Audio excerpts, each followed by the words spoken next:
Gronk and Gronky and Tommy? Yeah. What was it called? Gronky and cringy. That's a tough segment to They get gotta through. do one. It's they tough. gotta do one for the Super Bowl. It's tough.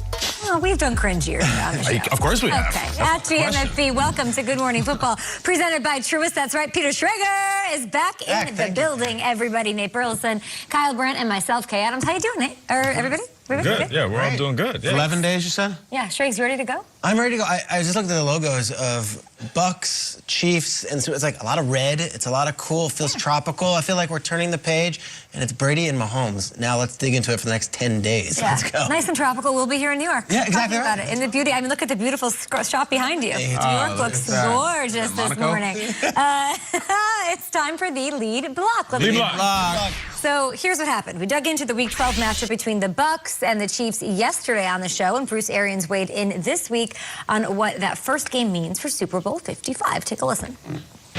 Yeah, I mean, you go back, you look at the game and what matchups you had, and so yeah, this one's again, familiarity helps.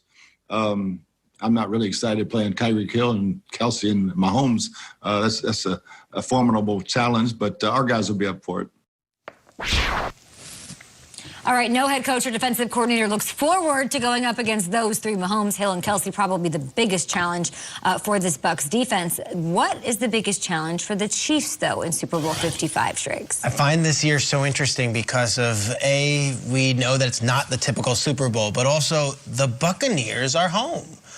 This is a game for the Buccaneers. It's a Super Bowl, but like the routine of what they've done all year long is going to be the same exact routine for the biggest game that many of them have ever played outside of Brady and Gronk. And I find it really interesting that it's this COVID year and this team doesn't have to do things that are completely different than everyone else on the Super Bowl weekend. They can sleep in their own beds on Saturday night. They can roll right out. And then they play in their own home stadium where it's not this weird deal of, okay, I'm walking out of this tunnel and I'm in a visiting locker room, but this is going on, and oh wait, and guess what else? Their fans are gonna be there. There's not every corporate bigwig who's the CEO of some tech startup is gonna be sitting in the first 10 rows. It's gonna be local healthcare workers who the NFL has given tickets to, and it's gonna be people from the Tampa community. This is a Tampa Bay Buccaneers home game. Yeah. Make no doubt about it. I know it's a Super Bowl, but you're gonna see Buccaneers logos, you're gonna see the pirate ship, everything that's comfortable and everything that's natural for this team. In any other week, it's going to be like that on Sunday for them at the Super Bowl. So Nate Burleson, you'll be there, and Tony Romo and Jim Nantz will be there, and Ian Rappaport will be there, and so many other. But guess what? For the most part, it is a normal Sunday game for that Buccaneers team. And to me, with what this season has meant and everyone's world's being turned upside down, that's a massive advantage against the Chiefs, who might be there for a day, and it's kind of like, all right, unpack your bags and let's go. And they'll be fine. They're the Chiefs. No. But it's an advantage. Don't get it wrong. It is an advantage. Yeah, from the routine to the food you eat, hanging out with family, going to the local grocery store to do what you've been doing all year. Do they get to fire the cannons? That's a real question. That's a real question. It's a neutral site. So when the Bucks score, do they fire the cannons or both teams? I don't think so. I think the league cover operates. I actually asked the Buccaneers source, can they wear the creamsicles? And he laughed and said, this league? No creamsicles for this thing. Sorry. So they can't, but they wanted to. All right, so the biggest challenge for the Chiefs, I would say fighting the urge to mix it up. Have you ever went through your closet and you have your go-to outfit and you're like, I could wear that, and I know that's money. Always good compliments when I'm wearing that. But I might want to switch it up and wear that turtleneck with the jean shorts, and it's a disaster. Or you go to a restaurant and you're like, the steak is money. Or the cheeseburger. Always get the chicken parm. And then the waiter comes over and he convinces you to get the ostrich knuckle soup. And you try it, and it's like, it's terrible. Yeah. The point I'm trying to make is the Chiefs' biggest challenge is fighting the urge to mix it up.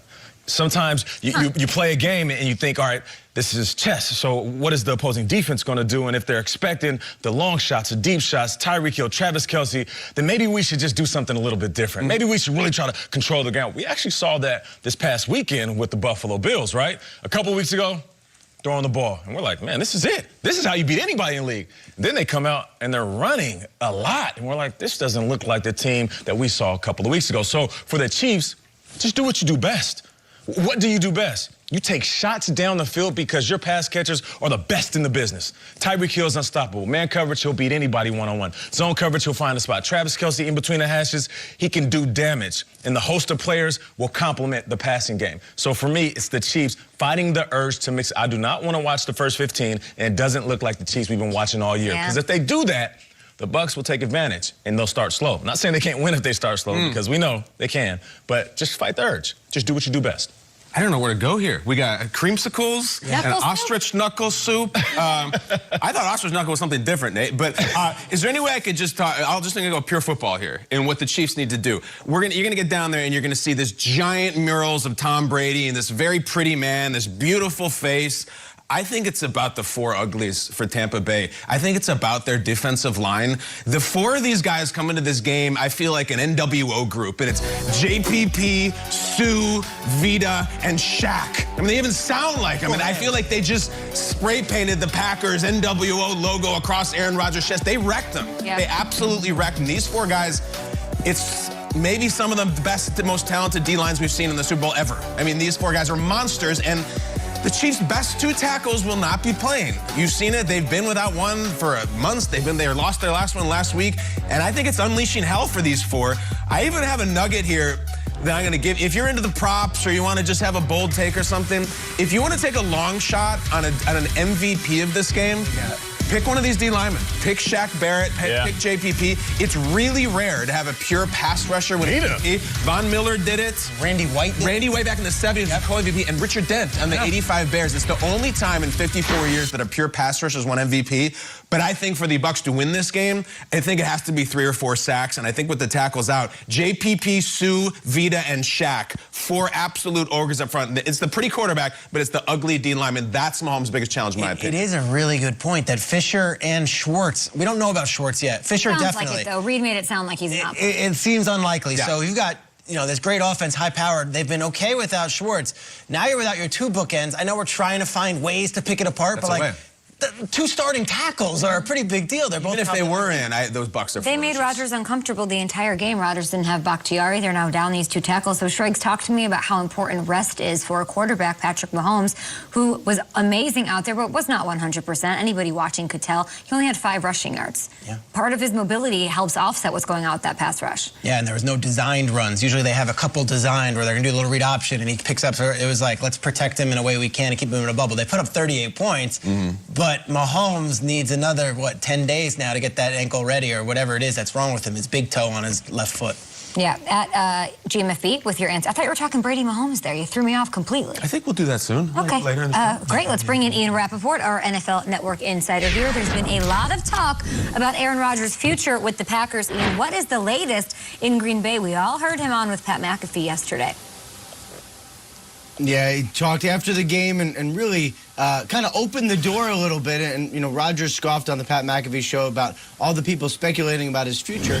His words were one of the reasons we are speculating, which is fine, because as Aaron Rodgers mentioned yesterday, sometimes people are not used to hearing the truth from some of these athletes. 15 minutes after the game, he's crying with his teammates. He goes out to the podium. He says what he feels. All of that is good and normal. It's just for an athlete to do it, I would say not always normal. Anyway, so Rodgers starts this off by saying, everyone is uncertain, including myself. A day later, he tells Pat McAfee, I don't think there's any reason that I wouldn't be back. Okay, so maybe Rodgers took to the podium, was in his emotions, was looking back at this team drafting Jordan Love as successor in the first round rather than a receiver, and talked about potentially how this might be it for him in some form or fashion, maybe headed to another team.